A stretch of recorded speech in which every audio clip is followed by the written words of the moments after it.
So the drivers that I want to support with my channel and help wherever I can are the ones that really want to start their own labor movement, right? Because I think if we can start these movements to maybe unionize or to put the pressure on from multiple cities like these guys. So they say why some Uber and Lyft drivers are trying to start a labor movement in a Denver airport parking lot, right? These people have time to talk. You have a voice here. Reach out to me. My number, my email are underneath the video.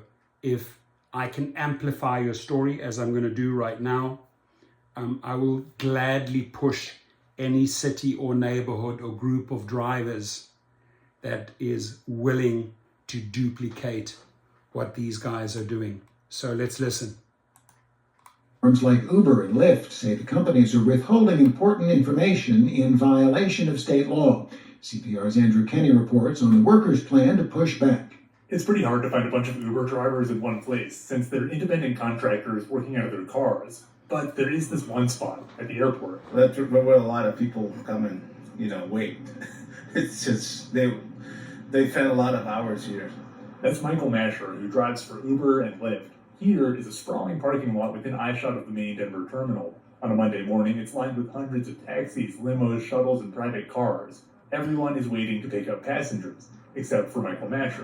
My goal is that to everybody to know their rights and also to be able to negotiate with Uber so we can make a better earning. Masher is the leader of Colorado Independent Drivers United. It's not a traditional union. Labor laws and Uber's business model make that pretty much impossible. Instead, he's trying to enlist drivers in a campaign to make the platforms more responsive and transparent in Colorado. His first attempt doesn't go so well. The first couple of drivers are skeptical. We do a union here. Who are you? It's hard to organize when you don't even know who your coworkers are. And many of the drivers in the parking lot today are immigrants. Masher, who spent his life in both Denver and South Sudan, says it can be hard to win their trust. They don't trust Uber, they don't trust, public. On top of that, a lot of drivers are afraid they'll be cut off by the apps if they speak up about their conditions. This driver wouldn't give me his name, but said he'd been waiting 6 hours unpaid for his next airport ride.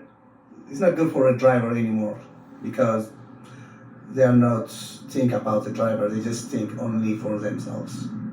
This organizing effort is a front line of a national fight. Around the country, companies are trying to change state laws to define the new gig economy, often in their favor. Meanwhile, Masher says worsening conditions have driven interest in his group, which has signed up more than 400 members and charges dues of $25 a month. They roll down the window.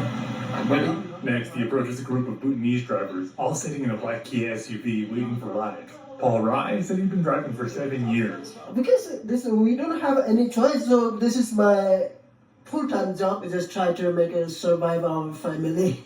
As Masher leans in the door of the SUV, he gets an enthusiastic response to his main point. The drivers get little information, little support, and even less agency on these platforms. They don't have any support of our drivers, so that's a very good news for you try to getting us for the union. Drivers often have to accept rides without knowing how much they'll be paid, how the fare was calculated, or where they'll go, and they're penalized if they back out. Yeah. One common complaint is about Lyft, which no longer tells drivers how much a customer pays for any particular trip. Instead, the company just gives drivers a weekly overview of how it's splitting their fares. We need to know how much the customer or passenger paying. Lyft previously said it's misleading to look at how it's divvying up individual fares, but the drivers say they deserve that information. Mamdou Sarr took a Lyft customer on the 240-mile trip from Denver to Grand Junction. I asked the customer, bro, how much you pay? He said, I pay 500. How much did he make? I make 200. That's a 60% share going to the company, and Sarr wouldn't have known if the customer didn't tell him. Swear to God. A 2014 state law said Uber and Lyft wouldn't be subject to the same regulation that governs the prices set by taxi companies, but it does require the companies share fare information with drivers. Masher's group recently sent a letter to state regulators saying that they should force the platforms to disclose more information about their pricing algorithms and put a fare on rides before drivers accept them. The PUC says it's reviewing the driver's request. Uber and Lyft say they are dedicated to providing useful information to drivers. At the airport parking lot, some drivers doubted that more information would make a difference anyway. But others, like Gavin Barnes, said they are getting a bad deal. So they're not treating us like independent contractors. Well, we got to go to Uber then. That's true. As he looks for Thank more you. new Amen. members, Michael Masher runs into some guys who know a bit about organizing. Taxi drivers. Idris! Go Broncos! How are you guys? Idris El Dursi says the taxi business is still the place to be, especially since he works for a driver-owned co-op. I'm union driver, Yeah, you are. so I own the company. I have part of the company. He told Michael Masher that Uber drivers could do the same thing. Very If true. they don't unite it, they can't do anything. In this big new gig economy, that'll be an uphill battle, but Michael Masher hopes that enough drivers together can change the next debate. I'm Andrew Kenny, CPR News. Thank you. Thank you for going out, right? Thank you to this gentleman, Andrew Kenny, for going out and talking to rideshare drivers, talking to the guy who's organizing this, talking to taxis. It is people like you, Andrew, I appreciate, because it's people like you that amplify our mission, our goal, right? And give us a platform to voice ourselves. So gratitude, nothing but gratitude to Andrew Kinney. I'm going to leave you the link. And to the gentleman who's taking the time to organize this grassroots labor movement or union, come to me, right? Come to me. This is who I am. I am a driver advocate. And if I can take the megaphone and grow your group in Denver, if we can duplicate that city by city by city, 2022, my friends, this is when it's happening. So use me. I'm here.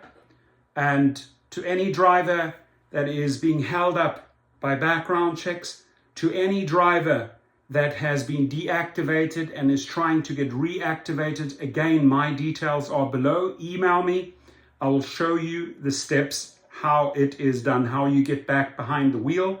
I've done it countless of times, and I take no SHIT from any of these companies, right?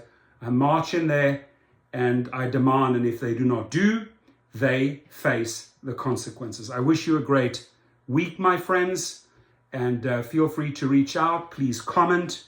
And to the organizers, I salute you. And to the reporter, I appreciate you.